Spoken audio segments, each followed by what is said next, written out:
C'est une journée comme une autre lorsqu'un navire de 10 tonnes accoste tranquillement dans le port de Kribi. C'est pourtant la première fois que le port camerounais accueille une si grande embarcation. Le navire attire l'attention du personnel de contrôle. Parmi eux se trouve Xu Huajiang, le représentant de la compagnie en charge du projet. Il semble très inquiet. Nous acceptons normalement l'amarrage des bateaux de 7 tonnes. Si un navire de 10 tonnes peut accoster, cela signifie que notre plan dépasse les attentes. Xu s'est impliqué dans le projet du port de Kribi en 2011. C'est le directeur le plus important en ce qui concerne la construction et l'administration du port. L'accostage réussi du navire de 10 tonnes a permis à ce port de devenir un pôle de communication de la région. Une réussite pour Xu. Cela fait 18 ans que je travaille dans ce continent. En 2010, j'ai déménagé de l'Angola au Cameroun pour développer le marché.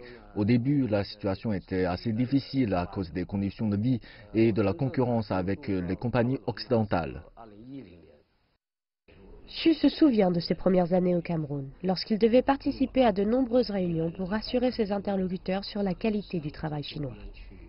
Dans les années 1980, plusieurs entreprises françaises ont présenté des projets pour la reconstruction du port de Kribi. Toutefois, leurs plans ont stagné. Lorsque nous avons obtenu l'autorisation de débuter le projet de construction, nous avons eu beaucoup de doutes. Et pour faire face à ces doutes, nous avons engagé une compagnie française pour superviser les expériences que nous réalisions au cours du processus de construction.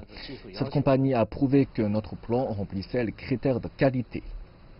Pendant la construction du port, la CHEC a offert plusieurs modèles du plan au gouvernement du Cameroun et a formé des centaines de techniciens et ouvriers locaux. Cette année, le port a enfin été mis en service. Au cours de la phase d'administration, nous espérons transformer la résistance politique en moteur en invitant une compagnie française de grande renommée à administrer conjointement ce projet. En attendant, nous impliquons des compagnies locales dans l'administration. Actuellement, nous avons formé une équipe conjointe et nous faisons beaucoup d'efforts pour promouvoir le projet.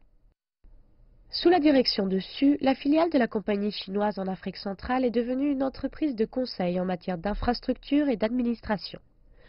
Xu a donné ses meilleures années au continent africain.